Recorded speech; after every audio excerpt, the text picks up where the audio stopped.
Derek, tell me about yourself. Where were you born and raised? I was born in Fort Lewis, Madigan Hospital on military base in Tacoma. In Tacoma, gotcha. Yeah, my father was in the military, and we lived in Tacoma. But yeah, born in Fort Lewis, Madigan. Gotcha. Military child. Now, were you raised with your mom and dad? Your dad was there? For like the first 5 years, Okay. and then they were married. Then they separated for whatever their reasons were. But Yeah. I still remain in contact with my father. Oh, nice. And just you as an only child? I got two brothers, an older brother, and I'm a middle. I have a younger brother also. Oh, gotcha.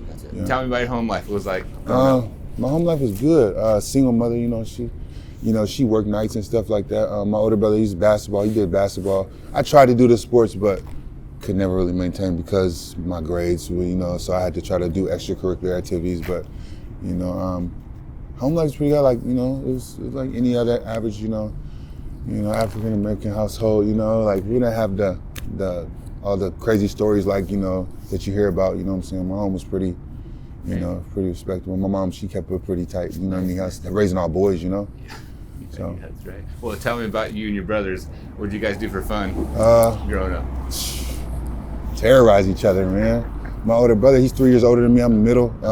My little brother's 6 years older than me, or 6 years younger than me. Okay. So, my older brother right now, he was like, I looked up to him. You know what I'm saying? He's a role model. So we play video, Madden. Me play basketball. He taught me how to play basketball. We did all the normal stuff that kids growing up do. The arguing back and forth, the trying to compete with each other. All that. So that's pretty much what it was. Now, this is in Tacoma, you said? Tacoma, growing up, yeah. And you went to high school? I went to Mount Tacoma High School. Oh, gotcha. What were you doing in high school? Now, in high school, when I was 14, 15, my mom remarried and we moved to Maryland. Oh, yeah. So I'm 33 now, so there was like a 7-year gap that I moved out of Washington to the East Coast, At 14, that's a huge change.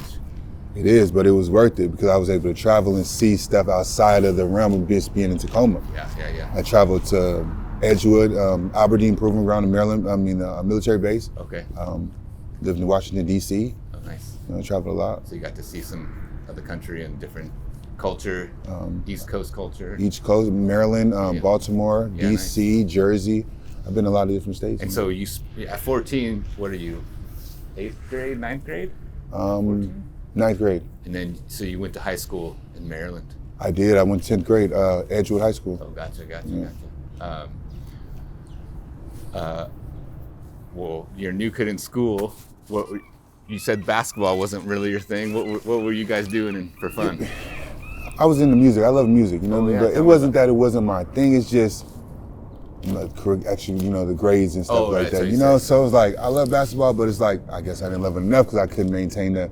But music was my thing. That was my passion. Music, video editing, things like that. Oh, nice. I like to do stuff like that. Oh, nice. I'm bringing music. So when you say music, like I have my own definition of music, because I play music.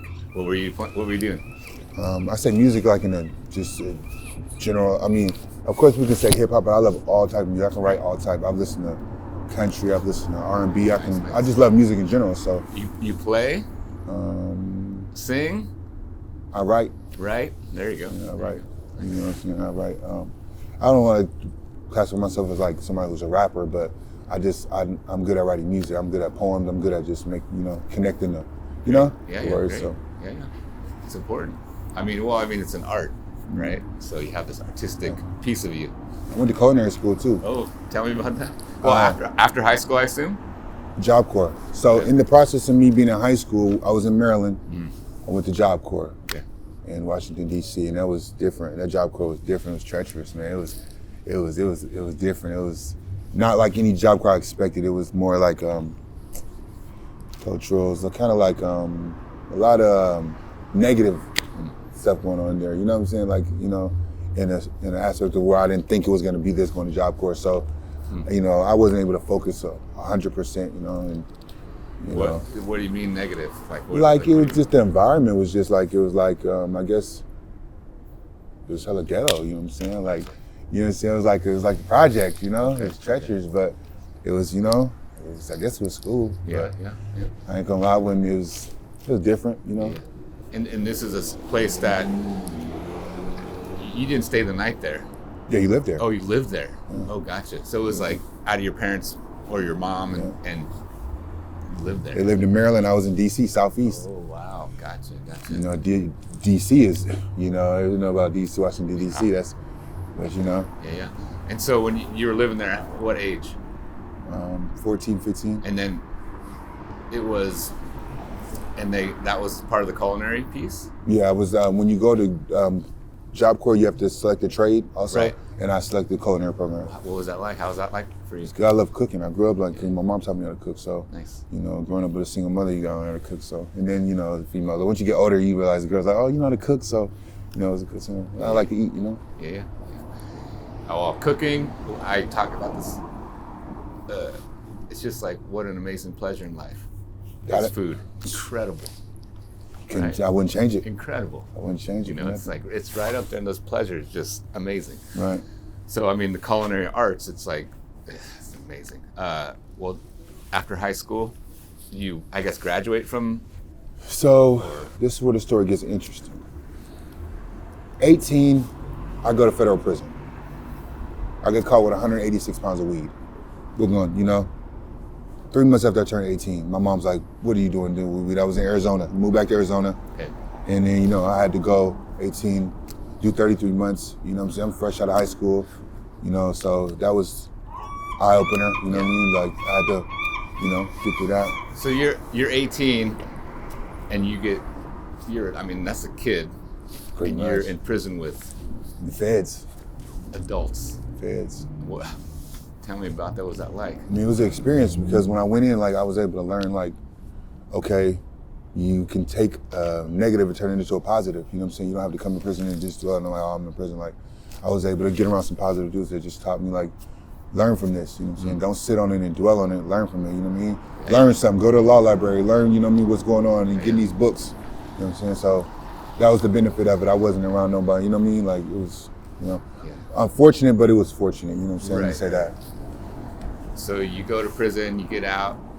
Yep. I was in, they sent me to California from Arizona. I caught my case in Arizona. You know, the feds send you 500 miles away from your family. So I was on a bus ride to California, you know, in Victorville, and then they sent me to San Diego. Wow. From San Diego, they gave me a Greyhound ticket back to Arizona. Wow. And this time what's the emotion inside? You scared? You just like In the prison? I don't know. Oh, no, I couldn't. I actually, this is a crazy story. Like, when I first went in, I told myself, I said, you know what, I'm not going to, ain't no being scared. You know, in my head, I'm telling myself, there's no, like, push that out of your mind. There's no being scared. You can't. Because if I'm be scared in prison, I'll be scary on the street, and I'm not that. So if you carry yourself as a man on the street, it's the same in there, you know? It's no different, unfortunately. I mean, being locked up, you know, but Yeah. I never, you know, it was a learning situation. Yeah. But it was kind of like nerve-wracking, like, yo, I'm only 18 there with these, you know, even the feds at that, you know? So, hey, I wrote it out, though. Yeah. And we had no choice. So you take that kind of, what'd you say, California back to Arizona, Yeah, got released out of San Diego. San Diego, and then where does life take you? Back home to my mom's house, you know, Maryland? in contact in Arizona. Oh, So, Arizona, gotcha. yeah, she was in Maryland and then separated from her husband. She moved back to Arizona. She has a nonprofit organization, Kent Outreach. She works with kids in foster care and things like that. And so I went back home. You know, I was fresh out of prison. You know, only went back home. My other brothers are out of the house. You know, and I'm having to figure out what I'm gonna do with life. You know, so I'm still 1 foot wanting to be in the streets, but I'm still 1 foot wanting to be on some positive. But it's like all I know is this negative, but it's like, but I do know how to do right, you know what I mean? So I still have a battle with that, you know? So that was more so having to figure out what I'm gonna do next, you know? Yeah. So what did you do next?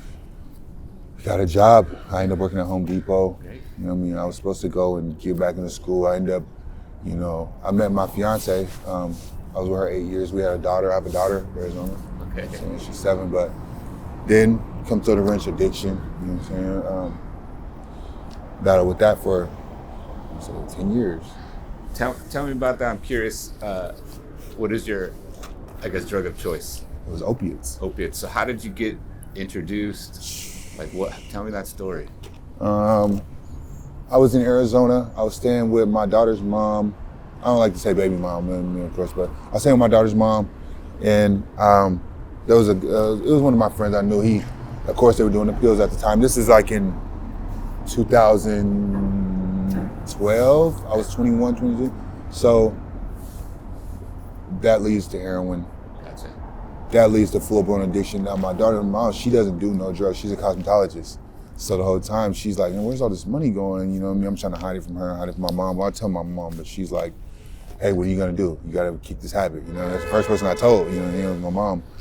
Yeah. So you, at some point, were like, I need to tell somebody. I have to. So, I need help. That was like, to me, I'm like, kind of like, hey, I need some help here. Right. It was like, I need some help. And it's like, if I OD, somebody got to know what I was doing. You know what I'm saying? Like, that's a serious thing. I look at it. Mm-hmm. You can't hide everything from everybody, you know? But, yeah. And so, it was, you said you were with your, the mother for 8 years? And my daughter's mom, Nicole. 8 years. 8 years. 8 years. She stayed with me through 8 years, man. Everything. She stuck it out. Like, she was cool. She's Hispanic. She's cool. She got tired of the lifestyle, you know what I'm saying? And I don't blame her, you know what I mean? Like, she seen that I had to decide that she wanted, but she also seen the side, like, yeah, you know? Yeah, both sides. What's I'm gonna weigh, you know what I'm saying? Like, am I gonna, and I don't blame her at all, you know? I still talk to her to this day, we're good now, but it's like, you know, I knew we took a loss, but anyway. You know? Yeah. So, this is in Arizona. Arizona. That ends after 8 years. Where do you go? This is about 2017 to 19, Arizona. I ended up going to prison.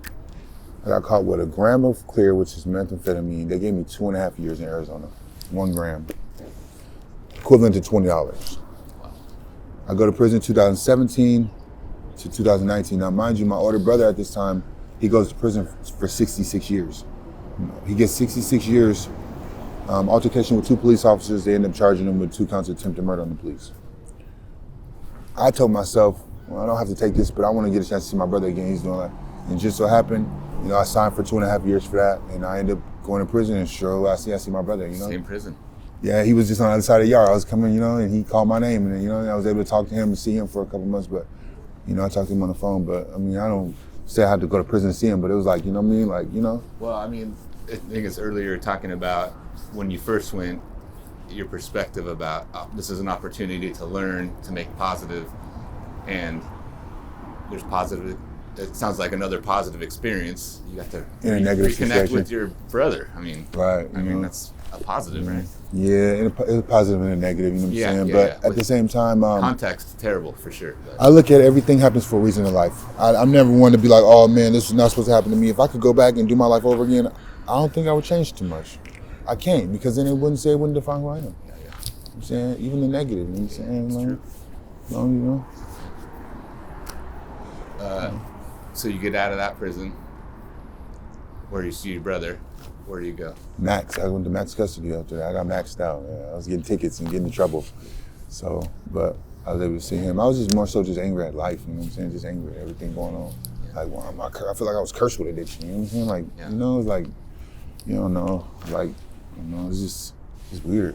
Yeah, well, life is weird, man. It sounds really, really hard to get out of addiction. Right, but it's possible. It's possible. Of course, people do it. It's like, so I try not to dwell on the poor me. You know what I mean? Because it's like there's people who do it every day. That's right. You know what I'm saying? So it's like I can be in that long line of pity party. No, they ain't giving out those. You know what I'm saying? So I just realized, you know what I'm saying? Like, well, at some point you came to Seattle. Back. Love it. I love it. When did that transition happen? 2020, I got a settlement for $30,000. Okay. So came out here in a Greyhound. Okay. Bought a car. I gave my mom some money, you know what I'm saying? And I said, you know what, I want to get back to my roots. I want to get back to Washington. I've been in Seattle, it's beautiful. Coach Road, everything. Gotcha. So, and I just wanted to change up the scenery. Arizona was just, a lot of negative. And positive, but I was just good on Arizona, you know what I'm saying? Like, you had your fill of Arizona. Time to go to. I had my fill, but I wanted to get back to, the soil and my roots, where it started at, Yeah. So Pacific Northwest. To finish writing my story, Yeah. And now when you came back to Seattle, you rent an apartment, you get a job, or I was staying in the condo. I was in Seattle. I had a friend She had an apartment in downtown Seattle, but it was expensive. My mom lives in Tacoma, so I said, you know what, I'll go down with my mom for a little bit, see her, and travel. So, went down there with my mom and stuff, helped her out, and And then I'm curious. So let's come up to our current situation. Right. How did you get here? Addiction. My addiction that brought me here. I just got out of jail too on January 4th. I went to jail, so basically coming back to Washington from Arizona, I came back and flew up on addiction. Let me just put it, you know what I mean? I was supposed to not come out here like that because I said I didn't want to come from one state and bring the same baggage to another. I had $30,000 on me, unfortunately. And that's what happened. I ended up running through the money, of course. But luckily, I blessed my mom. I gave my mom some money. So I think everything that transpired now is because of the choices I made then. Sure. You know what I'm saying? If I want to really, you know what I mean, like sit and think about it, it's all from planning that led to this is what you plan for right now, And that's just being honest. Yeah. But, addiction. So when was the first time you became unhoused? First time I became unhoused? Well, I guess so it's January 16th. No, excuse me. Is it? Yeah, January 16th. You just got out. January 3rd. So that was like a couple weeks ago. Yeah, I was locked up for 2 months. So before that, were you unhoused? Yes, I'm unhoused because of my addiction. I can't go home with an addiction like that. So I'm always allowed to go home. I can go home right now. But she's gonna say, just don't bring no drugs to my house. Right. I respect that. To the point to where I'd rather be out here than bringing it to my mother's house. I understand. So, and it's insanity. You know what I'm saying? Like she says, it's insanity. Why would you want to be outside when you be home with your family? Like she said, I'm not addicted, so I don't understand it. She just says, but it's like, can't wrap my mind around it sometimes. Yeah, well, you understand it. Like, dude. And it's like, that's addiction. And that's how powerful addiction can be. Where it's like... I used to believe that. It's just like, I want to say it's powerful, but it's like, then how strong am I? You know what I'm saying? Like, because I feel like I can't make it through. I feel like it's just the power of choice. You know what I mean? I feel like I just make poor choices. And I have, but when you put negative thoughts with poor choices, you know what I mean? Like I have to put myself around positive things, you know what I mean? Like, and I think that'll change everything. It's also too like, we can only make the choices we're presented with. Right. It's just like,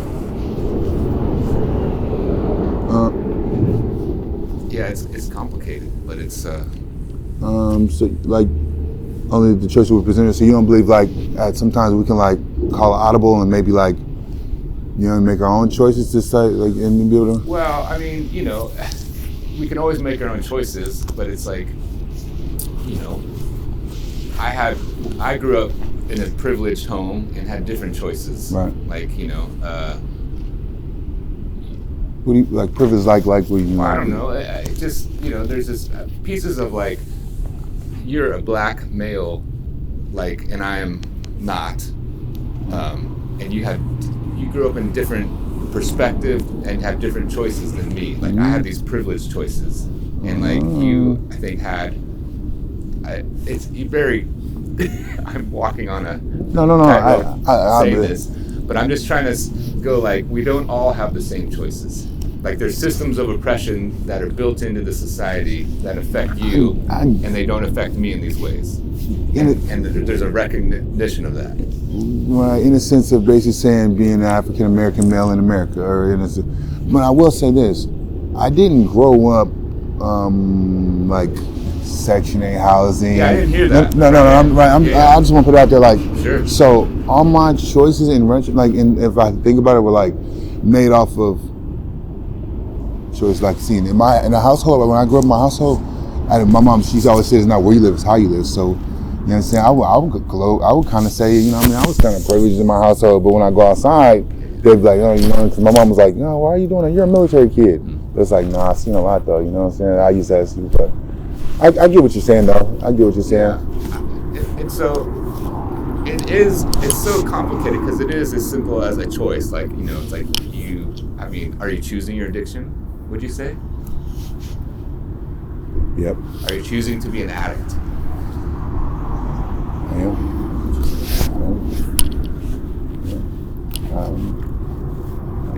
In the sense that I have to say that just because what other answer is there to that? Other than to lie to myself? Because at any point in time, if I'm saying I'm choosing the I can say I'm choosing to not. You know what I'm saying? That little mic fell off. Sorry. Oh. There. No, man. I just noticed. I don't know when. Sorry to interrupt the flow. Well,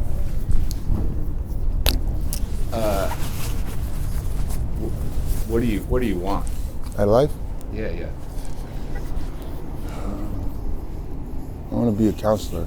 I want to work with people in addiction. I want to talk to youth kids. I want to talk to kids youth, average youth. I want to give back to the community, the same communities that had to see me go through what I had to go through. I want to just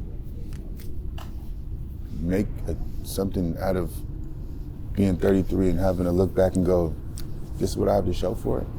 Yeah. I don't really like to, when they ask, what are you doing at 33, I'm going to be like, oh, Yeah. I don't want to do that no more. Well, I love that dream.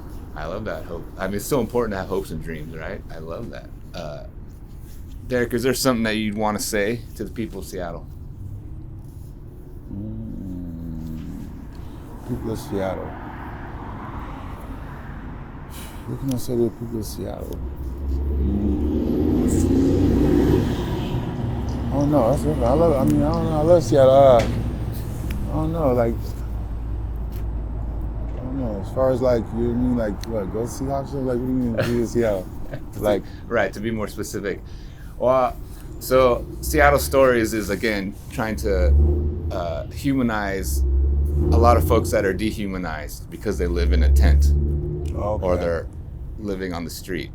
Okay. And so from that perspective, I guess, Derek, is there something you'd want to say? So I was going through that type of? Yeah.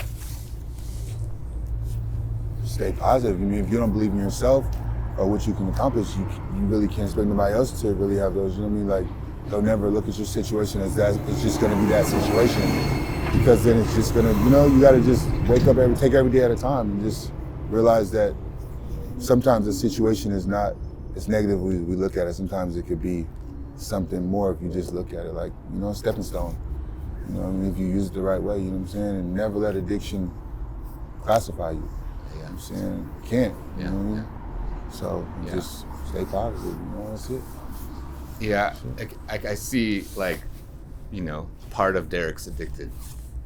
But it's like, we have so many different parts, beautiful parts to us, man, it sounds like you make an amazing counselor. I love that. Thank you. Anything else? Can you talk to your daughter?